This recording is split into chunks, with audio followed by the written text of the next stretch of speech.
Hi there, this is MA, and I'm going to do the Decks for Pride response VR. Tom Benjamin started this, and I'll tell you right off the bat, this is probably try number 6 for me.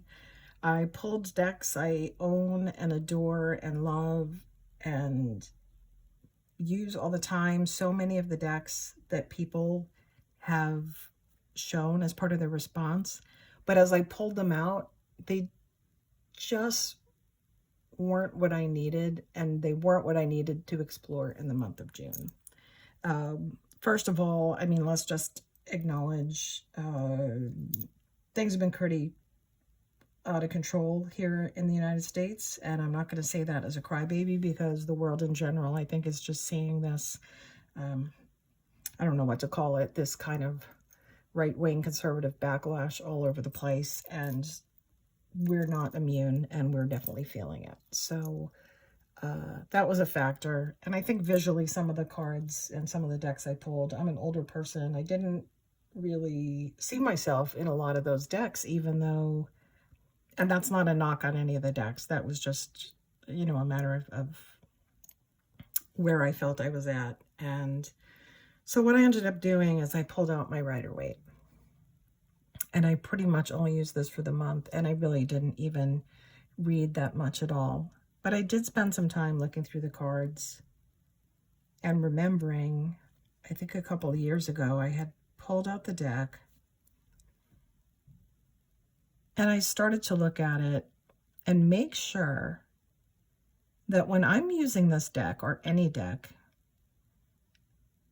that I'm not, or that I'm at least conscious of whatever ingrained heteronormative gender binary or other systems that I'm still carrying with me when I'm looking at the cards, and try to move past that as much as possible.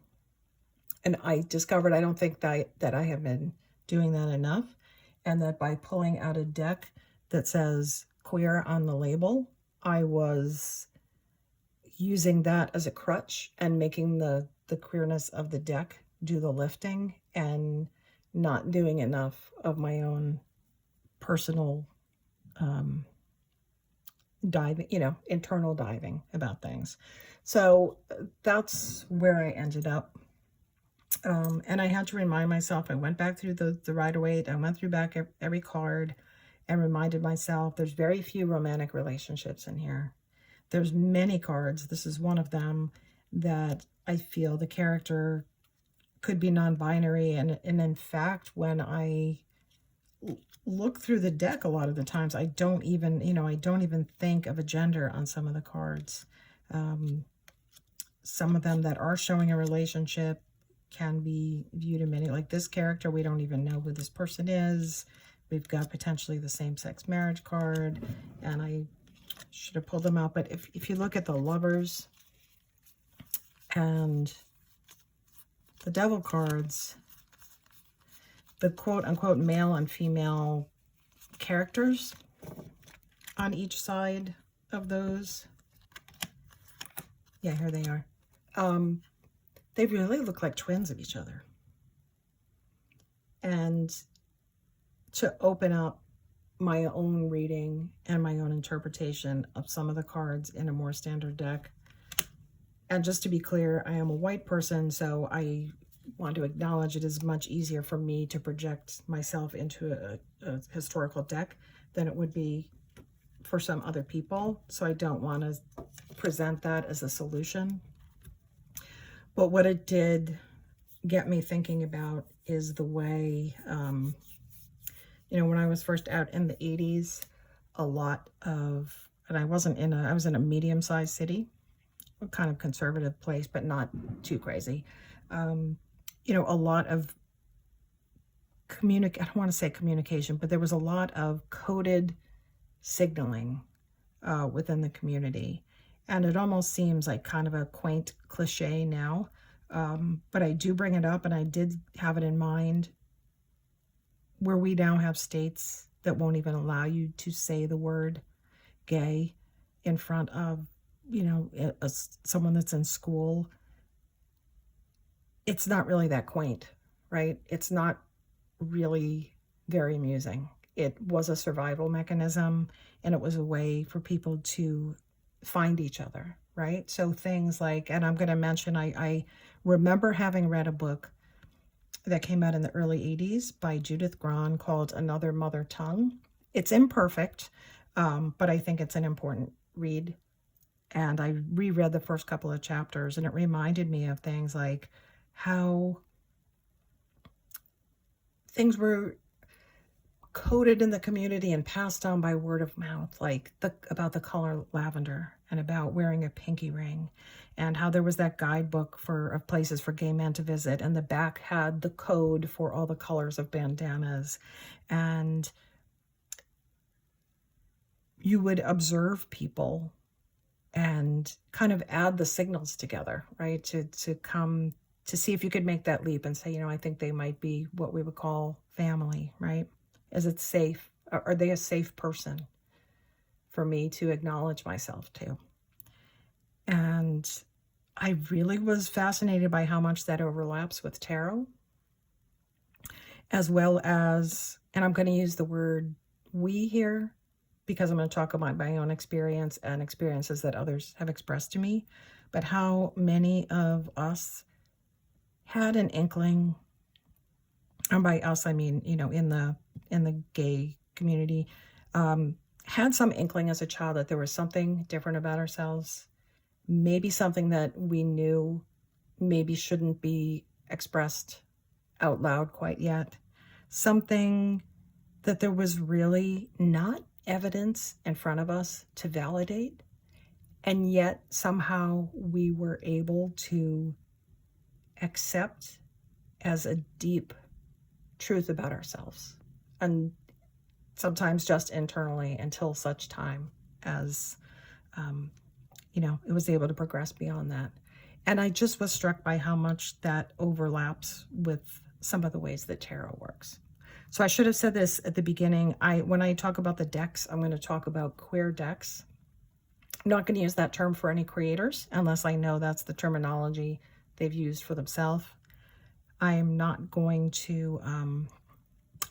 to probably pull out some decks that I don't think the creator is part of the community, but that have resonance for me with my personal queerness, because I'm thinking of queer as a state of mind. Yeah, so that's what happened, and that's why I couldn't just sit down and pull out a bunch of decks as much as I tried. Like, I don't know, this one kind of like threw me for a loop. Also, my phone kept shutting off and the cat jumped in the video like 4 times. So a couple of decks that I pulled because they resonated with me emotionally, and I couldn't separate that from the queerness. And one of those is the Shadowland Tarot. And I think there's something for me about the kind of oddness and the outsiderness of these little creatures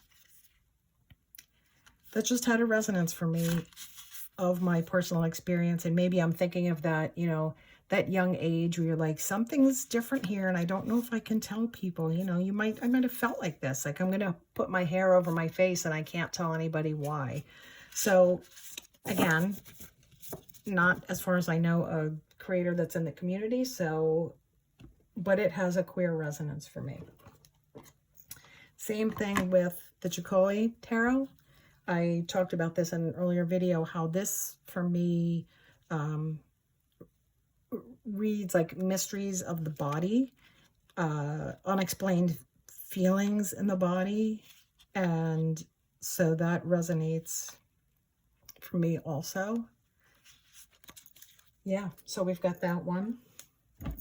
One I did not check to, you know, I didn't really go check on the creator's situation, but this Cosmic Tribe Tarot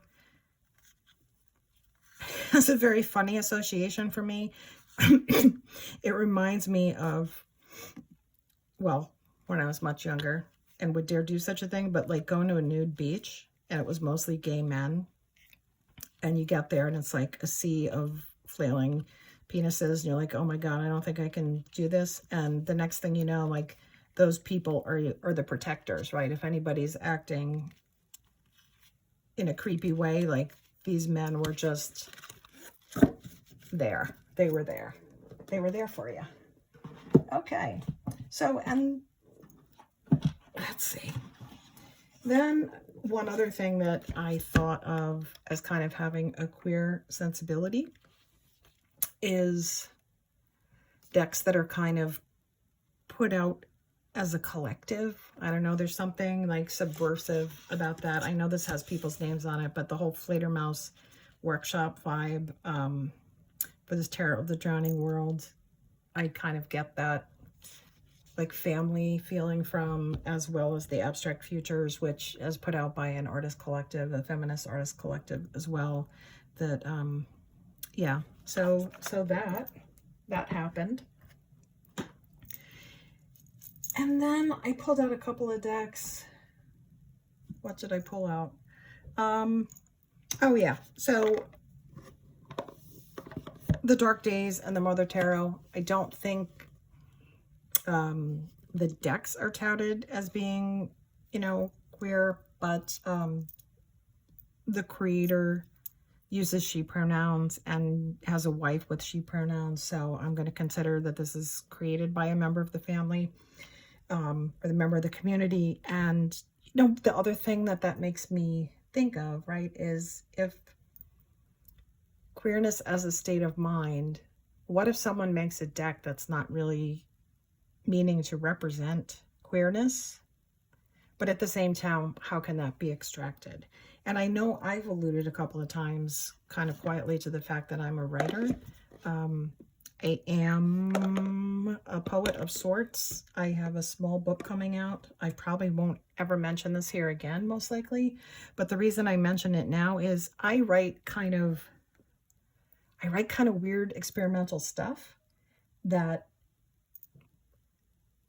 doesn't explicitly, and this was a term that came out, explicitly queer. Like, what is explicitly queer? That just does not refer to that at all. And yet when something comes out of someone's mind, right, when it comes out of a queer imagination, is it not queer, right? So along those lines, oh, you can't see it because of the lighting, but I pulled out the Brady Tarot. You know, Emmy Brady, you know, publicly presented themselves as a member of the community over, you know, over Pride. So I'm not telling any tales, but, you know, this is a theoretically, right, a nature tarot.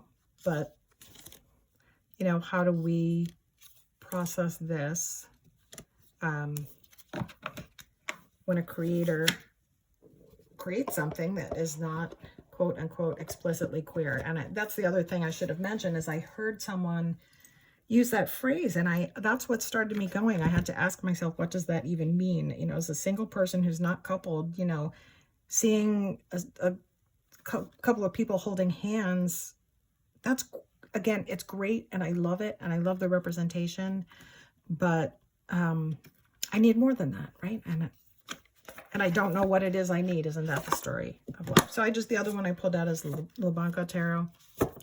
I don't know how the creator identifies. I know that this deck does identify itself as exploring the surreal, intense, the queer, and the divine. So I wanted to pull it out.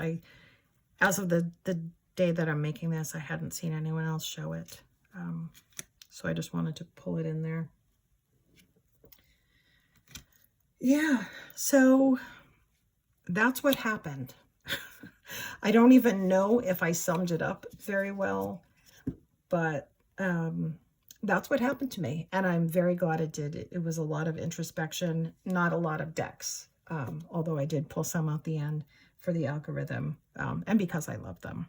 So that's it. I'm going to put a link in for that Judith Grahn, Another Mother Tongue book, and I think another great source is Vito Russo's The Celluloid Closet. I think there was a film version of that made, and that may be out of print, but, you know, the local library or even an online library resource, because I'm sorry, I don't want to be like the elder, because I really know nothing. Like, I'm so imperfect. I'm just older, and I think even I and this is why I bring it up. I had forgotten these things. I had forgotten them, and I felt like it was important for me to revisit them and look at them in the light of where we are today. Where we were 5 years ago is not where we are today, and that is frankly terrifying.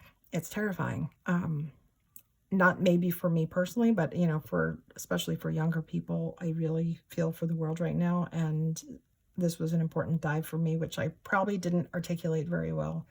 But thanks for watching if you did.